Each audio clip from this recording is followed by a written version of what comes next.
Është e mençuri nderuar i vëlla që ne shpesh të takohemi me antarët e familjes, me fëmijët tonë, dhe t'i qajmë hallet dhe dertet. Këtë gjë e tham nga se Muhamedi alayhi salam shpesh e praktikonte një adhurim të tillë. Transmeton Buhariu dhe Muslimi në koleksionet e tyre se Muhamedi alayhi salam pasi që e falte namazin e sabahut, shkonte ke familja e tij dhe bisedonin dertet e kësaj dunjaje dhe se si të arrin kënaqësinë e Zotit xhaleshanuhu. Se nuk ke mundësi nderuar i vëlla që çdo ditë të bisedosh me antarët e familjes, atëherë zgjidhe një herë në javë të jesh në kontakt me antarët e familjes e ti bisedoni temat e ndryshme duke u treguar si shok ndaj atij. Abdullah ibn Mesudi radiallahu anhu se kur antarët e familjes tubohen me një vakët ushqimi, dije se melekët e Allahu xhaleshanuhu kërkojnë faljen e kësaj familjes dhe Zoti xhaleshanuhu e mëshiron këtë familje.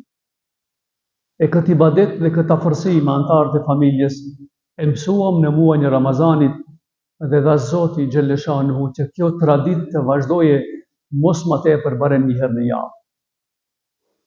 Ju e dini të gjithë se shpesh arsyetohemi me fjalët se vallahi nuk kam vakët, këtë, qatë, për familje nuk mbet vakët.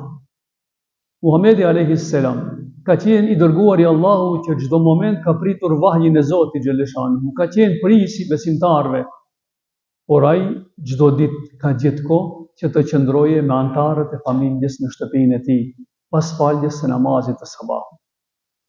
Prandaj, vajtim më të madh nuk mund të gjejsh tek një person i cili mundohet të rije me të gjithë njerëzit e fshatit, por i haron antarët e familjes. Kjo është vajtimi më i madh. Ju e dini të gjithë se pejgamberi alayhi salatu wassalam qëndronte në 10 e fundit si zakonisht në xhaminë e tij në itikaf. Një ditë prej ditëve e fton bashkëshorten e tij që t'i çoje disa gjaja dhe pasi që ja çoi bashkëshortja e tij, Muhamedi alayhi salam në shenjë respekti ndaj gruas së vet, del prej xhamie dhe e përcjell deri në shtëpinë e vete, gruan e vet, duke dashur edhe në këtë adhurim të tregojë respektin ndaj gruas dhe familjes së tij.